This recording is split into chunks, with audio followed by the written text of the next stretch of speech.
रुई जैसा नरम गोश्त जिसे मुंह में डालते ही घुल जाए, गूदे से भरपूर नल्लियाँ जिसे देखते ही मुंह में पानी आ जाए। मसालेदार तरी के जायके के साथ आज हम बनाएंगे नल्ली निहारी। नल्ली निहारी बनाने का सबसे आसान तरीका आपके साथ शेयर करने जा रही हूँ।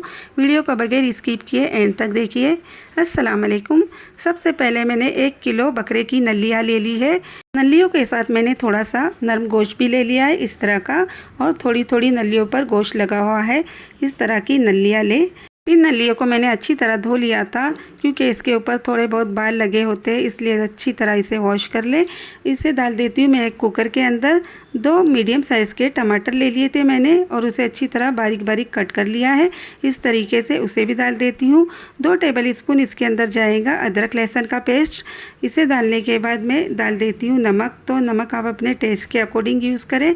मैंने यहाँ पर 1 टेबल स्पून नमक का यूज़ किया है। इसे डालने के बाद मैं डाल देती हूँ पानी। तो तकरीबन 2 गिलास पानी मैंने इसके अंदर डाल दिया है। कुकर में पानी इतना डालना है कि जो नल्लियाँ है आसानी से डूब जाए। तो यहाँ पर पूरे 2 गिलास मैंने पानी डाल दिया है। अब चम्मच की मदद से इसे अच्छी तरह मिक्स कर देती हूँ ताकि सभी चीज़ें अच्छी तरह मिक्स हो जाए, और इसकी लीड लगा लेती हूँ और इसे गैस के ऊपर रख देती हूँ।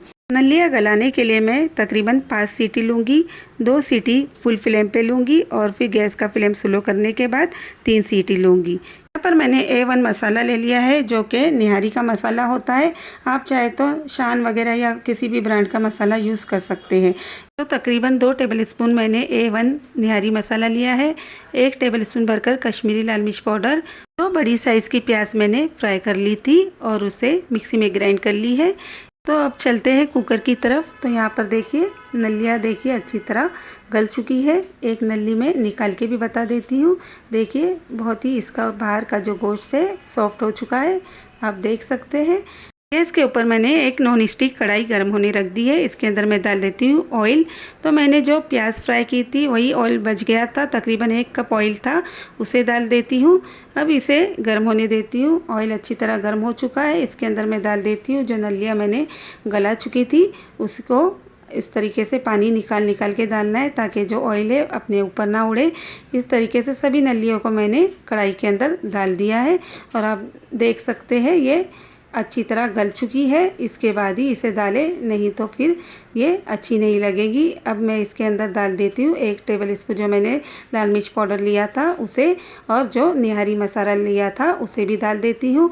इस तरीके से सभी को अच्छी तरह मैं चम्मच की मदद से मिक्स कर देती हूँ। 2 से 3 मिनट हो चुके हैं मिक्स करते हुए, और जो यखनी बची हुई थी उसे भी मैं डाल देती हूँ। तो इस तरीके से यखनी का ज़्यादा यूज़ करें ताकि जो शोरबा है वो ज़्यादा निकले। अब जो प्याज मैंने मिक्सी में ग्राइंड की थी फ्राई करने के बाद उसे भी डाल देती हूँ। इस तरीके से सभी चीज़ों को चम्मच की मदद से अच्छी तरह मिक्स करना है। स्लो फ्लेम पर कुक करने की वजह से जो तरी होंगी बहुत ही अच्छी तरह आएंगी, इसलिए इस बात का ध्यान रखना है कि इसकी तरी आने तक इसे अच्छी तरह स्लो फ्लेम पर ही कुक करें। जब तक कि इसका बॉईल ना आ जाए तो इसे इसी तरह बॉईल करते रहे ताकि अच्छी तरह इसकी तरी आ जाए। आप देख सकते हैं इसकी तरी आ चुकी है। इस तरीके से मैं इसे एक कटोरी के अंदर निकाल लेती हूँ। तो देखिए इतनी तरी इसके अंदर से निकली है। इसे मैं एक साइड में रख लेती हूँ। अब मैंने आधा कप गेहूँ का आटा ले लिया है, इसे एक कटोरी के अंदर डाल दिया है। थोड़ा थोड़ा पानी डालकर मैं इसका एक पतला सा मिक्सचर बनाऊंगी। इसे थोड़ा थोड़ा पानी डालकर ही मिक्स करें ताकि इसमें जो भी लम्स होंगे वो नहीं रहेंगे। इस तरीके से इसका मैंने देखिए इस तरीके का एक घोल तैयार कर लिया है। इसमें अच्छी तरह मिक्स करना है। देखिए बहुत ही इस तरीके से, बिल्कुल भी इसकी गुठलियाँ नहीं होना चाहिए। तो यहाँ पर मैंने मिक्स कर लिया इसे और डाल देती हूँ इसके अंदर। इसे तरी निकालने के बाद ही डालना है। अगर आपने तरी निकाले बगैर इसे डाल दिया तो तरी जो होती है फट जाती है और ये गाढ़ा नहीं होने पाता, और इस तरीके से जो दिखाई देने में अच्छा नहीं लगता। इसलिए इसका यह ध्यान रखना है कि तरी निकालने के बाद ही इसे यूज़ करें। इस तरीके से मिक्स करें ताकि जो नलियों में जो गूदे हैं वो बाहर ना निकले।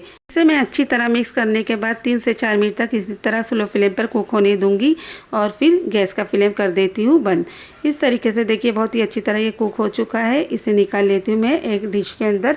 तो यहाँ पर देख सकते हैं कितनी अच्छी तरह ये नल्ली निहारी बनकर तैयार हुई है, और जो तरी मैंने निकाली थी उसे भी ऊपर से मैं सर्व कर रही हूँ इस तरीके से कि इसका जो लुक है बहुत ही अच्छा लगता है।